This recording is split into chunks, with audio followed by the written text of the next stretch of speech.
প্ৰস্তুতি ভাল মই ইয়াৰ ৰাইজৰ ওচৰলৈ আহিছিলোঁ এইখিনি অঞ্চল হ'ল আমাৰ নতুনকৈ হোজাই জিলা অন্তৰ্ভুক্ত হৈছে পূৰ্বতে তেখেতসকলে ৰহাত ভোটদান কৰি আহিছিল সেই গতিকে মই আজি চিনা পৰিচয় হ'ব আহিলোঁ আৰু তেখেতসকলে খুব ইয়াতে দুখ প্ৰকাশ কৰিছে যে আমাৰ কংগ্ৰেছ দলত কিছুমান বিশ্বাসঘাতকে তেল মাৰি কিবা সুবিধা ল'বলৈ কংগ্ৰেছ কৰে আৰু যিসকলে কংগ্ৰেছ দলটো নীতি আদৰ্শৰ বাবে কৰে তেখেতসকলক এৰি থৈ যায় তেওঁলোকে মাটিৰ ঘাম পেলাই এইবিলাক অঞ্চলত এতিয়াও কিছু বাট পথৰ অসুবিধা হৈ আছে তেতিয়াও তেওঁলোকে কংগ্ৰেছক ভোট দিয়ে নীতি আদৰ্শৰ কাৰণে কিন্তু সুবিধাৰ বাবে বিশেষকৈ তেওঁলোকে আজি ৰহাৰ বিধায়ক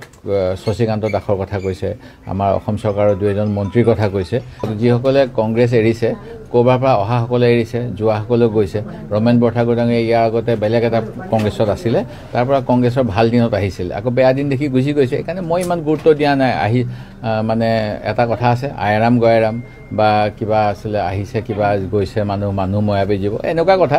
যিসকলে নীতি আদৰ্শ ভাল পায় এইসকল ইমান পুৰণা কংগ্ৰেছ কৰ্মী লগ পাইছোঁ মোক কৈছে মোৰ দেউতাৰ দিনৰ কংগ্ৰেছ কৰ্মী হয় তেওঁলোক মই জনা নাছিলোঁ মই কেতিয়াও অহা নাই মই প্ৰয়োজন নহ'লে ক'তো নাযাওঁৱেই আজি এখেতসকলে ক'লে যে আমাক ইয়াতে ঠগি গৈছে কিছুমান কংগ্ৰেছ নেতাই আপুনিতো এতিয়ালৈকে মানে কংগ্ৰেছ কৰি আছে আমি আপোনাৰ দেউতাৰ দিনৰ আজি আহি চিনাকি হওক সেইকাৰণে মই আহিলোঁ আমাৰ কেণ্ডিডেটো আহিলে তেখেতে মানে চৌকজৰ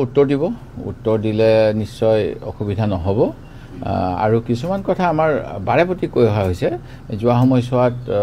এনেকুৱা বহু ঘটনা হৈছিলে যে দলত আভ্যন্তৰীণ শৃংখলা থাকিব লাগে আৰু দলত খুব থাকে মানুহৰ সেইটো ভিতৰত আলোচনা কৰিব লাগে আপোনালোকৰ আগত আলোচনা কৰিলে মানে কথাটো দলত নথকা মানুহেও গম পায় আৰু এনেকুৱা হ'লে মানে যিটো কয় যে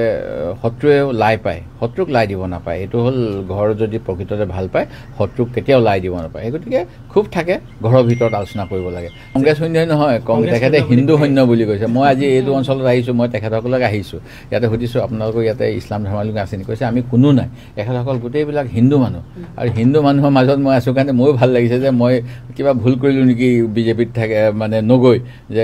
মুখ্যমন্ত্ৰীয়ে কৈ থাকে যে অকলশৰীয়া হৈ যাব মানে মুছলিম দল হৈ যাব মই ইয়াতে আহি পেলাই মোক ভাল লাগিছে এখেতসকলে কোনো এজনে বোধ কৰিছে আমাৰ এই বাইদেউ আমাৰ সকলো আছে জ্যেষ্ঠসকল তেখেতসকল সকলোৱে হিন্দু ধৰ্মৰ আৰু প্ৰাকৃতিক ধৰ্মৰ মানে কাৰ্বি মানুহ আছে বড়ো মানুহ আছে তেখেতে কৈছে এইবিলাক কেলে কয় তেখেতে মই নাজানো তেখেতে তেনেকুৱা থাকিলে আমাক কৈ দিব লাগে যে এইকেইজন মোৰ এজেণ্ট হয় এইকেইজন মোৰ মানুহ হয় তেতিয়াহ'লে আমিও ভাল পাম যদি তেখেতে কৈ দিয়ে কিন্তু মই এইটো বিশ্বাস কৰা নাই আমাৰ এই মানুহবিলাকৰ মনোবল ভাঙিবলৈ এই কথাটো কৈছে এইটো কয় মানে আপোনাৰ যিটো চাইক'লজিকেল গেম চাইক'লজিকেল গেম খেলিব নালাগে প্ৰকৃততে